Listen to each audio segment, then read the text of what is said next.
It's Bob Harris, it's 1FM. I mentioned to you that there is a special guest in the studio with me tonight.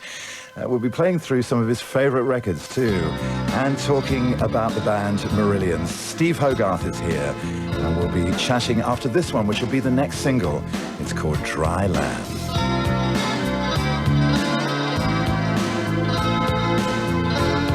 In all the time that I've known you,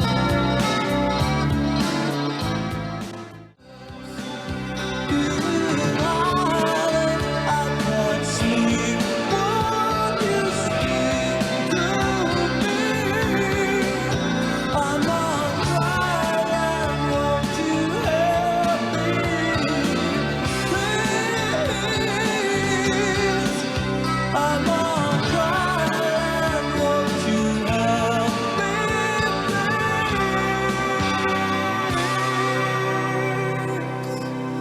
me? Well, it is such a wonderful track from the album Holidays in Eden.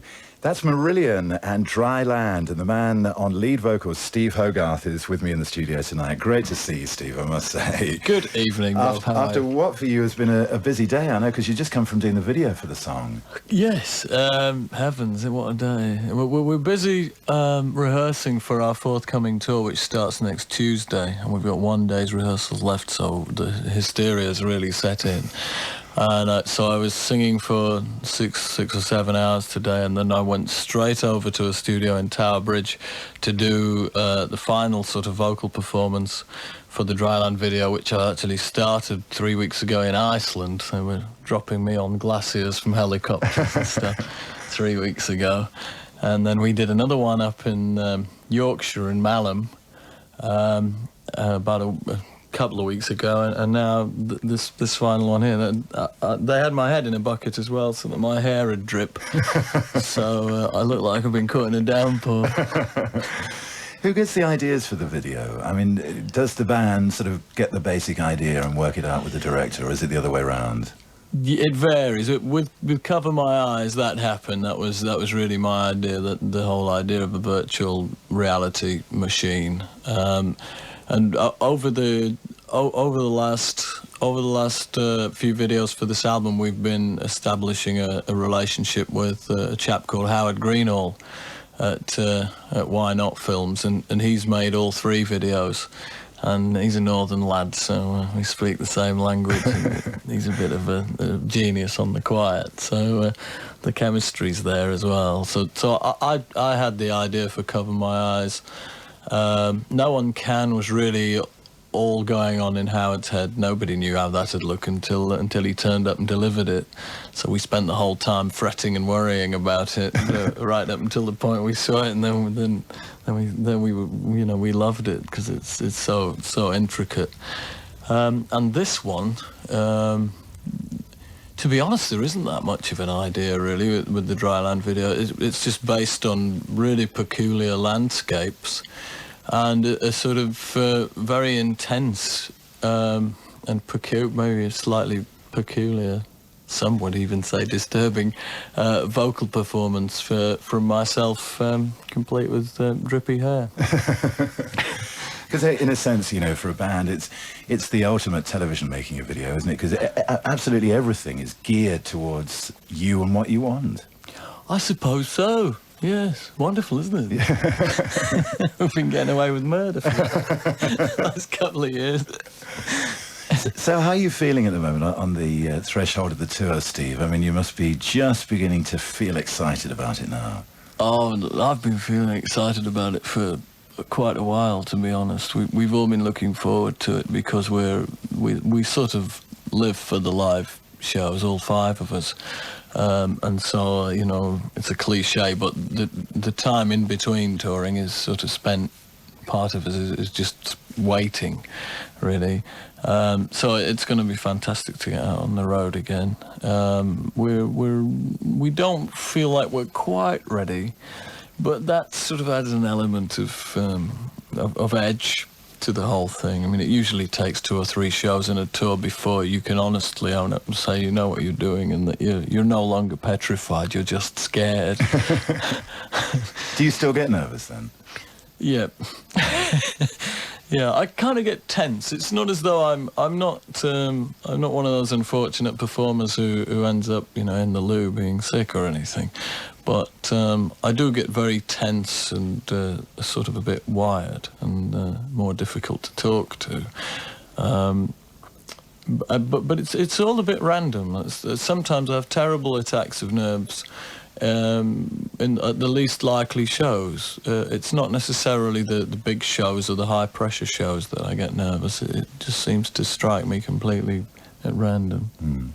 Tell us about the system of rehearsal, because there's several different aspects to it, isn't there? I mean, obviously you're rehearsing the songs and the music and making sure that everybody within the band is working right, but there's a lot more to it than that, isn't there? Yes, as time goes by, I suppose the biggest and most time-consuming and intricate process technically has become the programming of the keyboards as bands are acquiring more and more technology and as more and more technology is becoming available and as everything's getting cleverer. You end up having to spend a lot more time in pre-production telling that technology what to do at any particular point in a set. And we don't use sequencers live at all. Everything we do is played. And so it's a difficult job for Mark to go through all the different sounds he's used on the album and recreate those, which he does very faithfully, but then to get all the relative levels right and make sure that, you know, a particularly open synth sound doesn't take everybody's head off when it comes in. That whole aspect involves a lot of technology. He has a central computer that runs the whole thing and a simple foot switch, and every time he hits a foot switch, all the sounds and all the synths change, and which keyboard is controlling which brains can change, and so it's just a very complex matrix system, which once it's all programmed up is a fantastic tool to have at your disposal. But up until then, it's a complete nightmare. And that kind of technology applies to the lights and the show of the show as well, doesn't it? This is true. I mean, fortunately, I don't have to witness too much of that because that's all handled by our lighting designer, Paul Devine. How does that sync together with the music? I mean, presumably you have a couple of full production rehearsals with all that going on as well. That's happening in Liverpool on Monday and Tuesday of next week. We actually so really what happens is you start off with all that keyboard programming. Mark gets to a point where he feels he can cope with the rest of the band in the room, and then we spend a couple of weeks all working together, trying to remember the songs, trying to remember how we played the new songs, trying to remember how we played the old songs, and in my case sometimes learning lyrics for songs I haven't sung before. And just thrashing through, really, and getting used to it. And then at that point, we come out of the studio, we're down at Nomis Studios in London at the moment, and we're all going up to Liverpool on Sunday night to the Royal Court Theatre to do production rehearsals. Oh dear, I've told everybody. There'll be crowds outside now, Steve. What a terrible mistake. Oh well, I'll see you there then. Because you mentioned there about getting your brain around songs that you yourself had not performed before. And, one of the things about Marillion, in terms of the relationship that you have with the people that come to see the band, it's a particularly close bond, isn't it, between your band and the audience? Unusually close, I would say. Peculiar, yes. It came as an enormous shock when I joined the band, because I've never even been to see a band that has an audience that is quite like our audience. It's a kind of I don't know. There's a sort of fanaticism, but it's not that sort of. I don't mean to be patronising, but it's not that sort of pubescent fanaticism. It's like some kind of a total dedication and manic interest in everything about the band, and they collect. I mean, I had a letter this morning from a chap who's written to me a couple of times. He's 19 years old, and he said he was going through some of the fan club magazine books today, looking at the going rate on some of the more collectible old singles. And he came to the conclusion that although he was completely skinned, his Marillion record collection was worth over £2,500 on the open market, which is frightening when you consider that these things were probably £1 each or something at the time, and he's probably got 15 of them. So yeah, all the limited editions have become collector's items. We're probably one of the most bootlegged bands going around. For instance, I ran into a chap in Rotterdam, and he had a computer printout of every show that the band has played since shortly after it formed in 72 or whenever it was. And he'd got every single show everywhere in the world, and Steve Rothery had a look through it, and although I don't think he can remember quite a few of them, he said as far as he could see there wasn't anything missing. And there was little asterisks on this printout next to about 80% of these shows. And I said, what do the little asterisks mean? And he said, oh, these are the shows I have the bootleg tape of. And he'd actually got recordings of nearly all of them, that he bought from people or that he'd acquired. And so that's what these people are like individually. And if you can imagine a crowd of these people, about 2,000 or 3,000 of them, and they all have that same level of interest and devotion.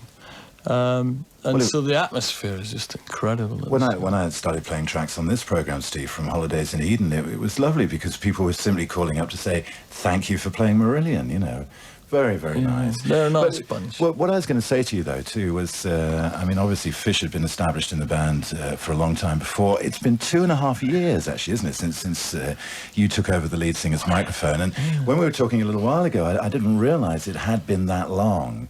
So, how long? How did people how were you aware that people adjusted, straddled the hurdle between yourself and Fish?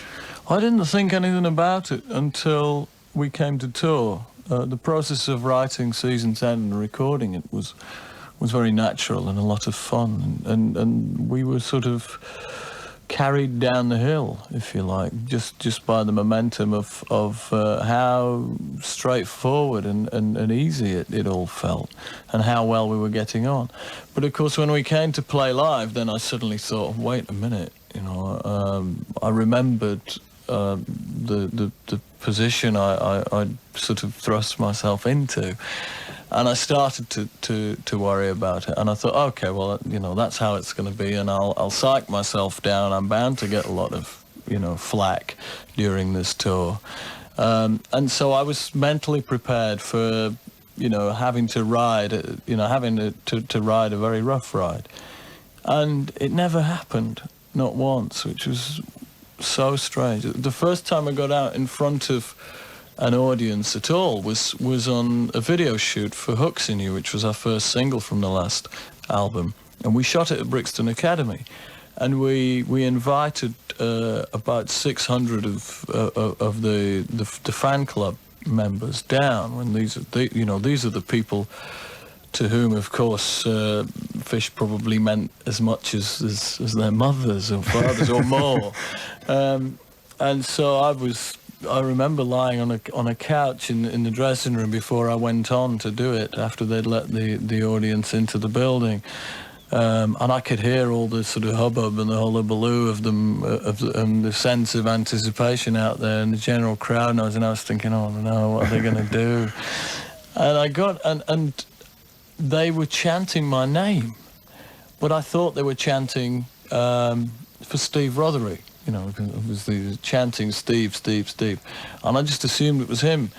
And when I actually got onto the stage, it was at that point I realised they'd been chanting for me, which is, you can't imagine what that feels like, to be welcomed like that, with so warmly and so phonetically, when really, you haven't really done, you don't really feel at that point that you deserve it, They were sort of willing me along at every stage. They wanted me to be great. You know what I mean?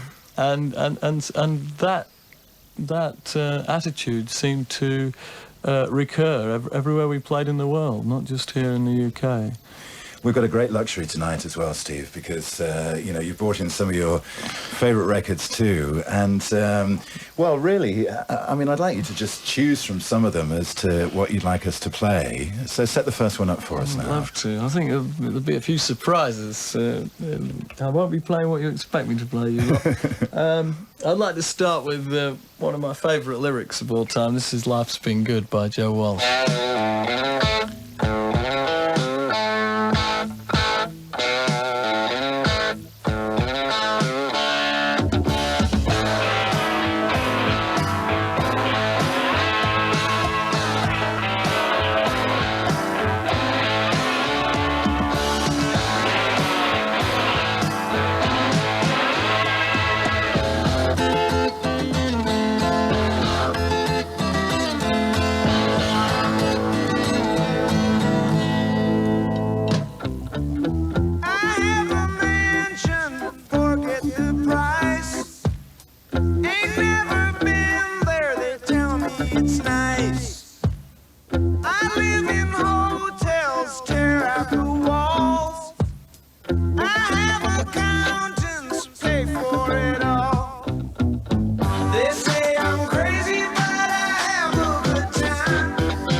Show.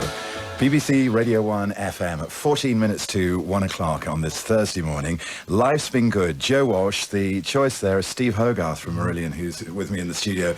Pile of records you brought in for us to play as well, Steve. Been lugging them around all day, actually. Your early, the records that you used to buy when you were in your teens and stuff. I mean, it's always interesting to find out the first time buy. What was the first record you bought? The first one I bought, I think it was Tired of Waiting for You by the Kinks. That was the first one. I actually went out and bought, I think it was 6 and 8pence in old money. Gives you an idea how old I am.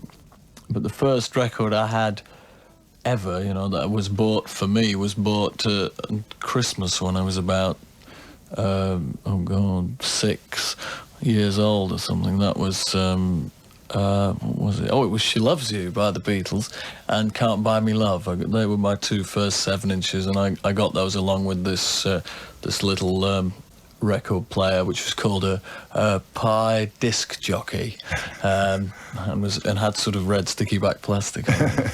And a volume and tone knob. It was all full of valves, so it didn't work for 5 minutes after you switched it on. You had to wait for it to warm up. So the kind of stuff then that was actually, you were really taking on board and playing a lot would have been more towards the end of the 60s, would it? Were you into sort of Motown, Atlantic, the soul stuff? Yeah, I didn't really sort of... I didn't really soak up that whole Motown thing, although I remember being completely knocked backwards by Reach Out and I'll Be There by the Four Tops, and to this day, I think I love those little funny piccolo sounds at the front. I've always wanted to try and get that same sound and use it for something else on a record. No, I was sort of taking on board, I mean, one of my favourite songs of all time, and still one that I'd love to have a go at. Maybe we could do it live sometime for a bit of fun. Is a song called Sympathy by Rare Bird, which we've managed to find. I mean, I don't actually have it in my collection, but I found 100 people up today, and they managed to get hold of it for tonight. Right, and here it comes. When you climb into your bed tonight, and when you lock and bolt the door, just think of those out in the cold and dark, 'cause there's not enough love to go round.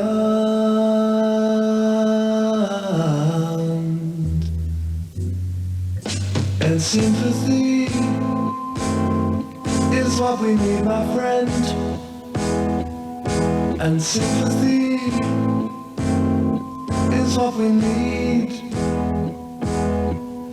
And sympathy is what we need, my friend. 'Cause there's not enough love to go around. No, there's not enough love to go around.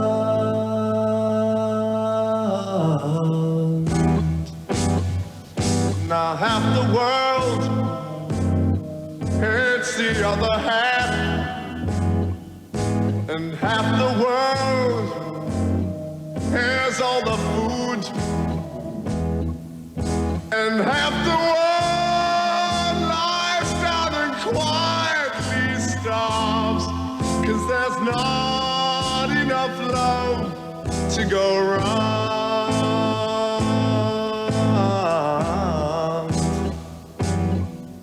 And sympathy is what we need, my friend. And sympathy is what we need. And sympathy is what we need, my friend. 'Cause there's not enough love to go around. No, there's not enough love to go around.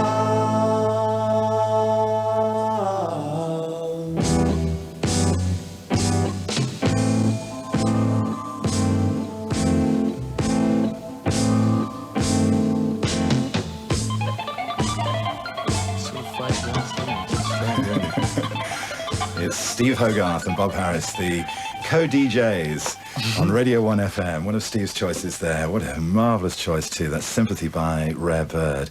I mean, are you planning to record that, Steve? I'd quite like to, because it's sad but true that the sentiment in that song is every bit as valid today as it was back then when they wrote it.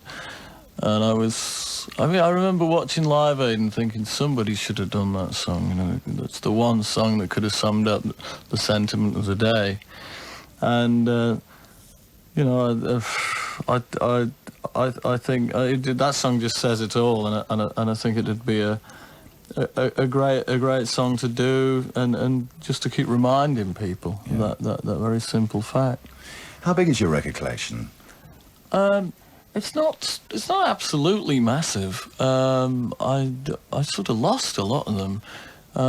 I've never really counted it. I've got sort of albums everywhere. I've got a lot in the loft, and then I've got sort of quite a wide shelf that must have, I don't know, about 70 or 80 albums on there that is sort of what I tend to listen to from time to time when I'm home for more than a day and a half. and of course a sort of blossoming collection now of CDs. That's all starting to happen. And how wide is your taste? I mean, do you like lots of different styles of music? I'm really right out there. Very, very Catholic taste, really. Anything that with amazing, you know, with what I perceive to be moving lyrics and moving music in whatever way. Because you are a lyrics man, aren't you? Yeah, I find it very, very difficult indeed to enjoy listening to a song unless the lyric is good or is saying something. There are a couple of exceptions to that. I mean, I love Slave to the Rhythm by Grace Jones, but I mean, that song says absolutely nothing. But it is just such a stunning production. Trevor Horn is a genius. Yeah. And the groove is just out of this world. I'm very rhythmic, and so anything with a stunning groove, I can forgive a weak lyric. But yeah, on the whole, it's lyrics. And that applies to Marillion's music too, doesn't it? The songs you write yourself. Oh yes, we bleed buckets writing the lyrics. It's just very, very laborious and I don't know, demoralising process. I actually hate writing because I suppose as you get a bit longer in the tooth, you demand so much from yourself that writing a song is like looking up at a mountain. Where do you write? I mean, have you got a set of circumstances that are ideal for you, or you know, are you prolific? Can you write anywhere? Do you write on the road? How does it come together for you? No, I'm not dreadfully prolific. I tend to write more on the road because I think when you're on the road, you're constantly being bludgeoned by new experiences and new situations emotionally. And also you have those periods of loneliness in hotel rooms where, you know, that your brain starts to become more introspective and you end up scribbling things down. But no, anyway, I mean, I wrote Splintering Heart, which is the first song on the new album, on my way up the CN Tower in Toronto. I was out being a tourist. We got a day off in Toronto, and I'd never been up there, so and I was literally sort of on my way up in the lift, frantically scribbling these words down on a photo wallet. I'd just been to collect some photographs, and so it always takes me by surprise to an extent. Are you reactive? I mean, are you reactive to the things that are going on in your life? The experiences that you have, do they transfer themselves into lyrics as well? Oh, very much so. In fact, that's where a good 95% of everything comes from. It either comes directly from something that's jogged me, or something I've experienced, or something that someone else has told me. I mean, I'm one of those people who, if I meet someone at a party the first thing I want to know is the story of their life, because I'm like a vacuum trawler for life stories. I like to know, and everybody's, oh, nothing's ever happened to me, boring, and I'll go on, tell me that. Where did you go to school? What does your father do for a living? And that kind of thing. So I write very much from life. Yeah, because No One Can, I know, is a very important song for you, isn't it? Yeah, but that was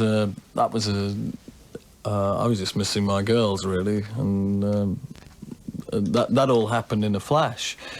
We were down in Brighton writing the album, and I think we took a quarter of an hour off for a tea break, and I was wandering about in the fields with my notebook, and I just suddenly felt desperately lonely, and I started scribbling all this down. And I didn't change it much. I mean, generally the way I write is whatever occurs to me, I write it down, and then I come back to it later. And, I'll change the odd word to make it have a rhythm and to make it rhyme. But oddly enough, certain things actually rhyme as they go down, but without me trying, and that was one of them. So listen to it.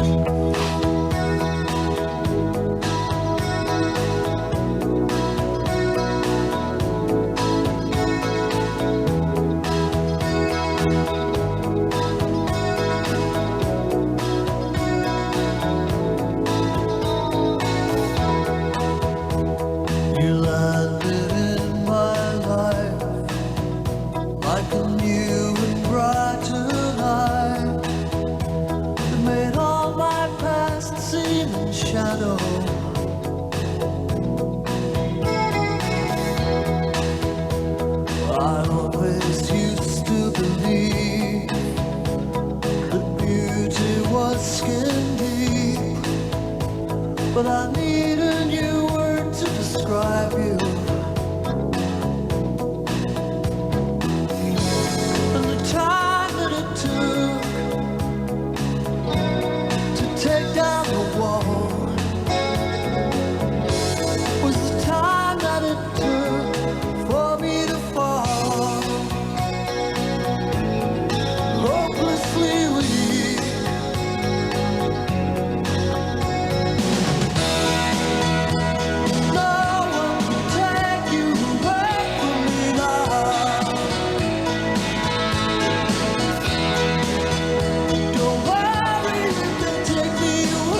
So here we are then, we're in the late 60s, early 70s. We played Sympathy by Rare Bird, Steve. You're moving towards music, obviously, at this point. How did you actually break into the music industry? Oh, heavens. What started that off?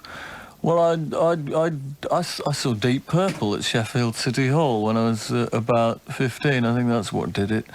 And that was the night I went from being an avid listener of music to thinking, I want to do this. It was the most exciting thing I'd ever seen going on in front of me. It was the first proper rock show I'd ever been to. And it was that Machine Head tour they did when they'd just written all those classics. They did Smoke on the Water and all those things. I just sat there going, I want to do this. And that was what started me off. So, and that was then consolidated when I saw The Who for the first and only time, and that was round about the same time Keith Moon, was drumming, and I've never seen any, I've never felt anything like it. I didn't even have any of their records. I was given a free ticket by a friend of mine who had a spare one, and I just went along thinking, I'll go and have a look then. And they came on, and it was just like, I don't know, it was just like watching a fireball. And that was it. I thought everything else suddenly faded into, like all my previous ambitions suddenly became pencil drawings. But I mean, did you have friends and stuff in bands? Was there a starter point that you could say, right, well, I'll aim for that? There was a dreadful band whose name escapes me. I think they were called Aorta or something at Elmfield House Youth Club. I think they were the first ever band I saw, and I was most impressed by the guitar player because he had a collar sound wah-wah pedal.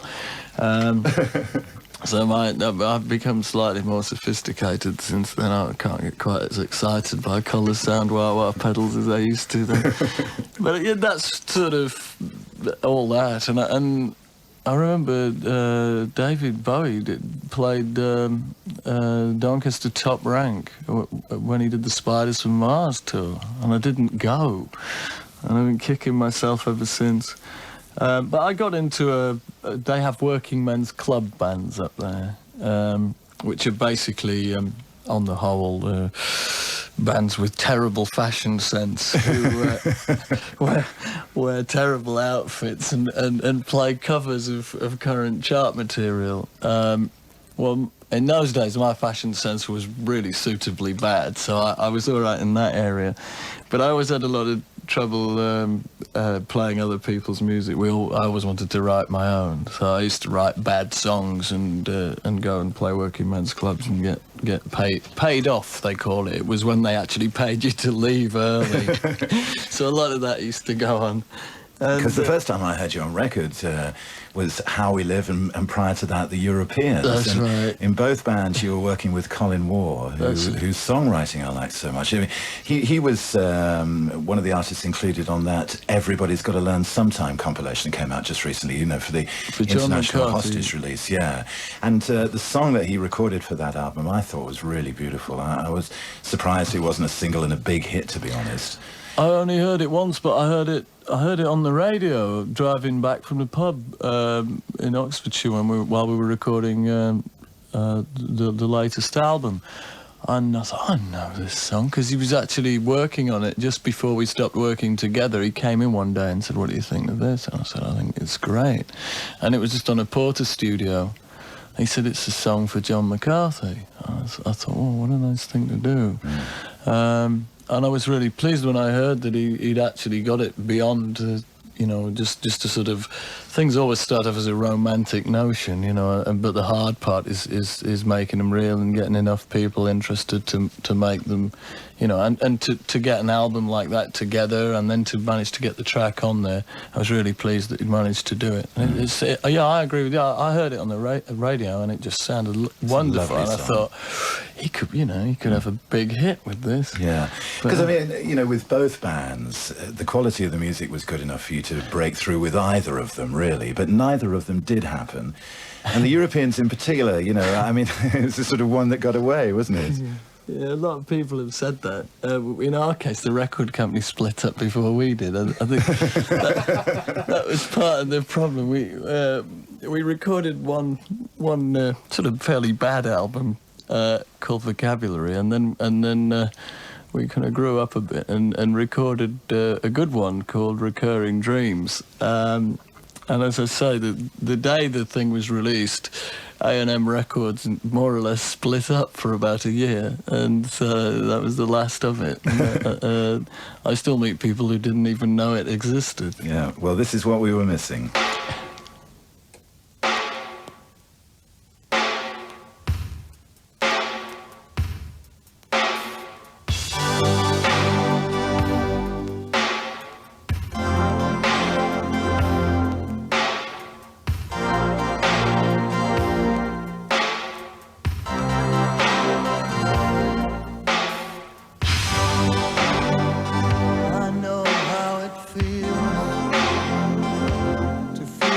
You feel,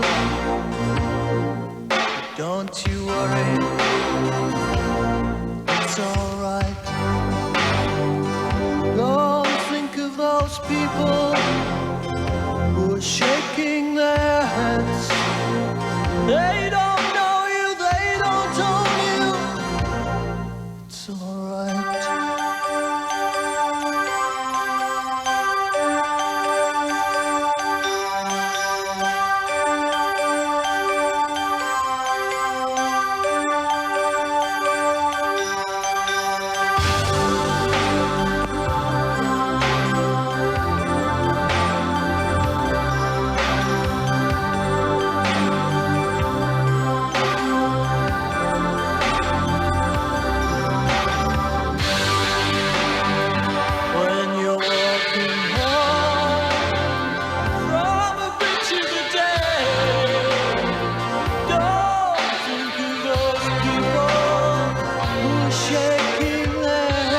dramatic stuff, Steve, isn't it?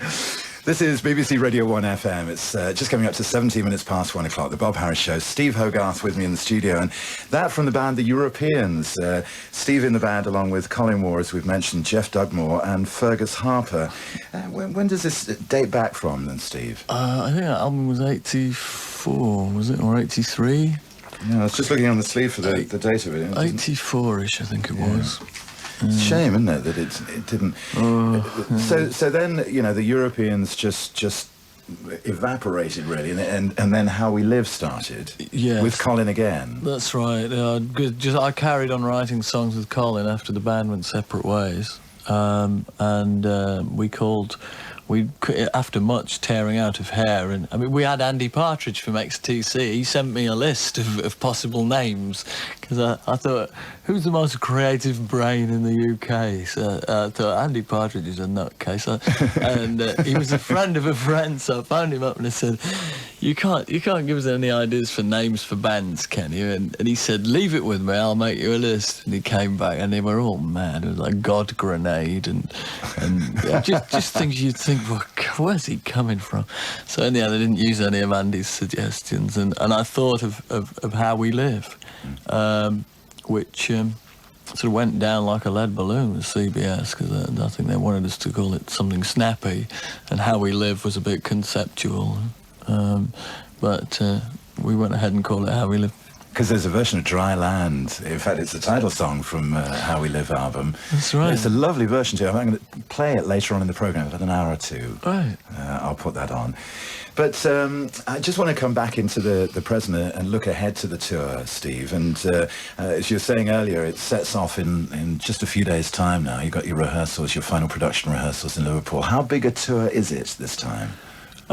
Well, the initial sort of organised part, and stuff that we've actually got written down on paper, and you know, I don't think the money's in the bank yet, but it's fixed, is we're here in the UK through September. Then we go to Europe and Scandinavia, covering all of Europe during October and November. Then I think we have a bit of time off in December, and then early next year, January, February, we're going to the Eastern Bloc. We've got dates fixed in Poland, and we were offered a festival in the Red Square in Moscow, which are you going to do that? We're trying to put it together. It was initially offered to us during the autumn when we were already committed to touring somewhere else. So we said, if you can move it, we'll do it. So they're trying to move it at the moment. So that'd be a wonderful thing to do, especially at sort of this point in history. And then the rest of the year is put aside for South America and America and Canada. Yeah.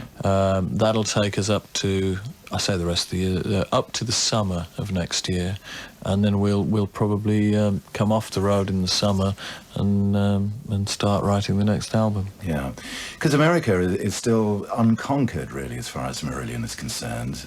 Yes, it certainly is. We've sort of got to that point where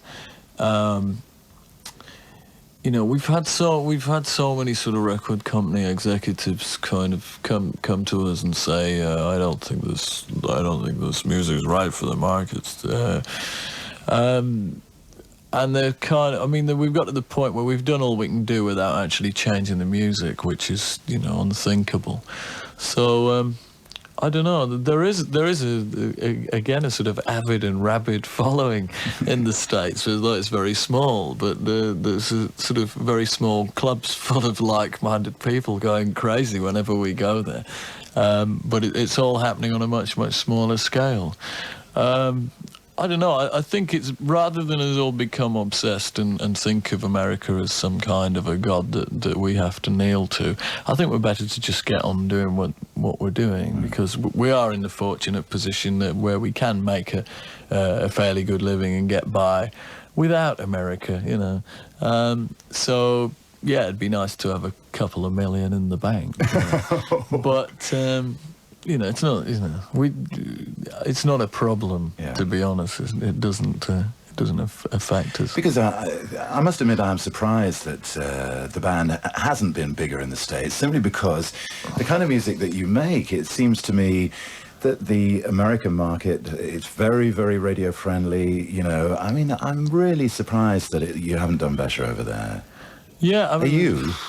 Yeah, surprised, very surprised, but you know, it's business, isn't it? Yeah. Don't want to talk about business, do we? Well, listen, we've got a final choice of yours. Well, I say a final. I'm going to play a couple of your choices as well during the rest of the programme. But you were telling me earlier, Steve, that you went to see this band a couple of nights ago, the Psychedelic Furs. Last night it was. They did a secret gig at the Borderline Club, which is a little literally underground club here in London. Not much bigger than most people's living rooms. And it was the second time I've ever seen them. The first time I saw them, Europeans were supporting them in Munich, and I didn't know much about them. And they were pretty awful in Munich.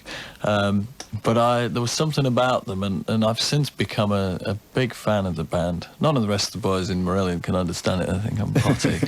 But I love the Psychedelic Furs, and I went to see them at the Borderline last night, and they were just amazing, and the sound was terrific.